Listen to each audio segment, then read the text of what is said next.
Why Tom Brady is right to choose football over his wife. Sounds kind of messed up, but let me break it down. There's two reasons.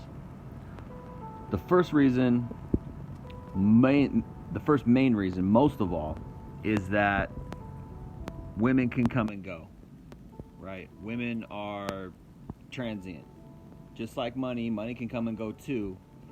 But when you love something, and men love women, unfortunately, but from a red pill perspective, when you love a sport, it gives back to you more than a woman ever could.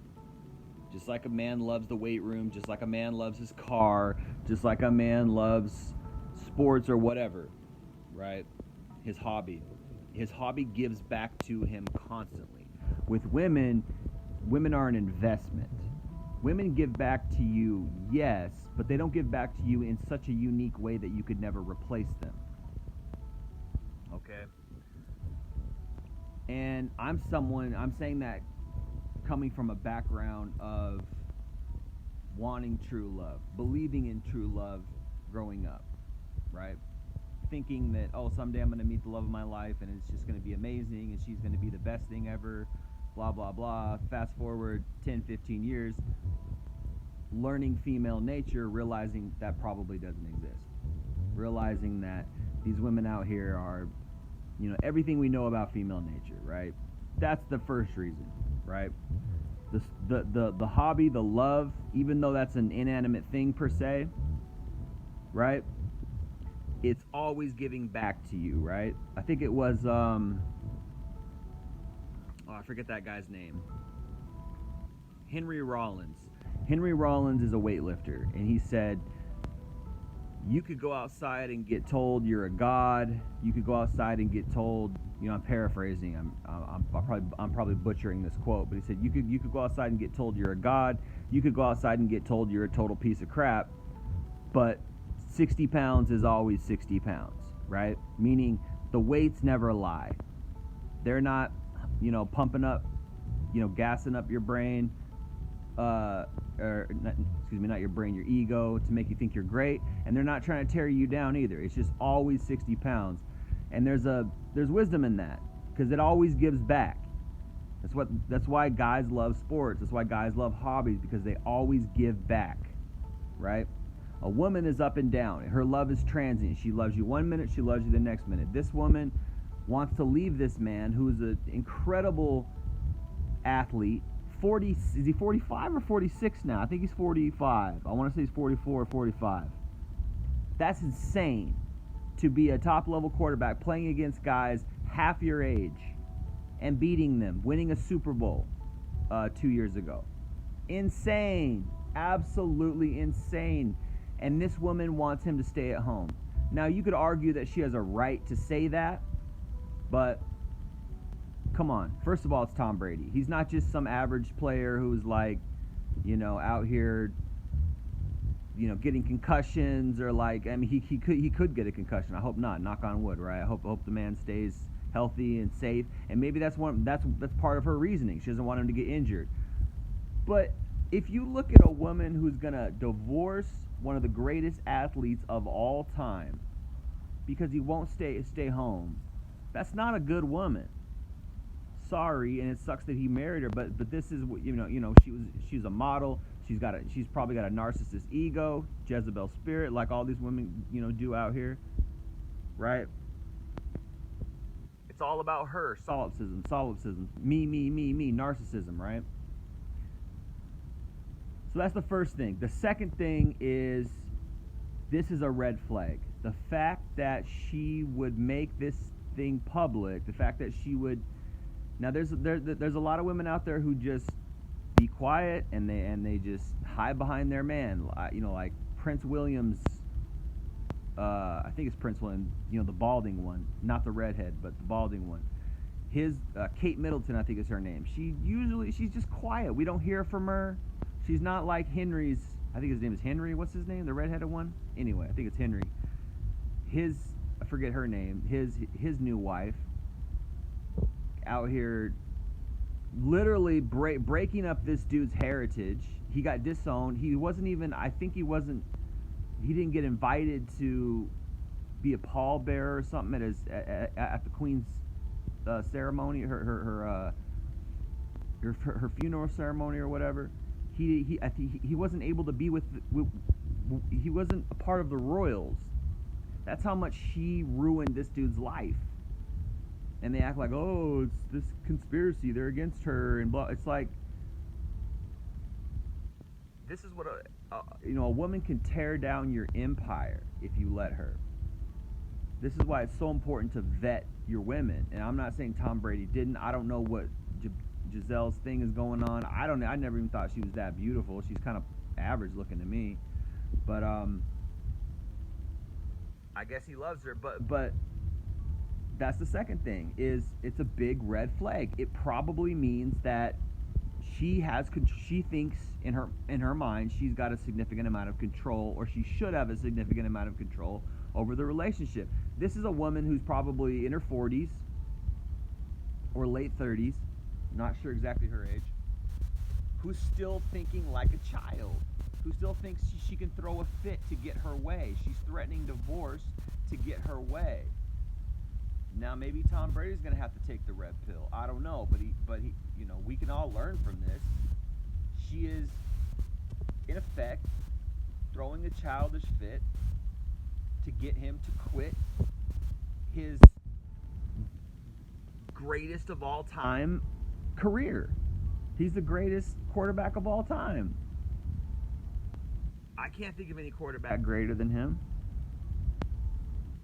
Even back to the 70s, Terry Bradshaw was a great, Troy Aikman was a great, John Elway was a great, Peyton Manning.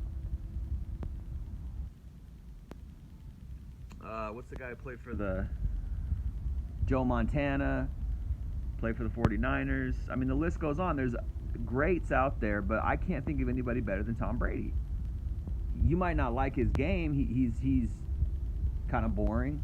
Just like the Patriots were kind of boring for a lot of years. I like him better with the Buccaneers because I like the Buccaneers as a team better. I think Bill Belichick was a boring coach, but he was a winning coach, right? Anyway, don't want to go off too much of a sports tangent, but he's probably hands down the greatest of all time, and he's out there 45 years old playing like he's 30. It's insane. And this woman, selfish, wants to take away from that legacy. He could play till he's 50, and that would be insane. What if he won a Super Bowl at 50? That's bananas. Anyway, I know sports is the world, and it's this, what does sports have to do with the average man? But this as far as the red pill is concerned, this is a good lesson. Look at this, and they're about to get divorced. So look at this. Look at this from the perspective of, this is female nature. They're going to try to ruin what you got going on if it doesn't suit them. It's all about them. It's not about you. It's not about your love. It's not about your passion. It's what they want at any given time. She wants him to stay home. Now, again, you could argue that that's reasonable from a mother's standpoint, from a family woman's standpoint. But what more do you want? So she wants everything. So he can't have his dream, which is to just, he loves the game. He doesn't want to leave it. Very understandable. Does that mean he loves the game more than his family? I don't know. But again, if you look at it, probably not. But if you look at it from a perspective, from a red pill perspective, right? What is she really saying? She's saying, I'm more important than your love, than your, is football more important than me? Then I'm going to leave you. And really to me, it's like, well, okay. If you're going to leave me over something that I love, not even something that I did wrong, not even me cheating, not even me whatever, because some of these guys mess up big. They cheat. That's understandable. Arnold Schwarzenegger cheated. Maria left him. Understandable. That's not selfish. That's understandable, because that's the institution of marriage. It requires monogamy. It should be sanctified, right? Get it. Totally get it. You cheat, you're done. From both sides, whether you're a man or a woman. I get that. That's understandable. But he didn't even do anything wrong. He just wants to play football. I don't know, man. He's still coming home to her every night. He might give 8 hours a day to football, just like a regular Joe gives 8 hours a day to their work. And he gives her everything. From a red pill's perspective, she has everything she ever want. Her hypergamy it can't get any better. The only way it can get better is, in her mind, is if he stays home. And so she wants that extra little bit of cookie, right? He's off being a superhero to millions of kids, admired, revered, hundreds of millions of dollars, superstar. He does modeling campaigns. He's great looking, tall, in shape, healthy, great attitude, great mind. He's got everything a woman wants, and it's still not enough. She wants even more. Even more. Oh, now I want all your time. What is that? You're leeching. It's a leech. You're a leech.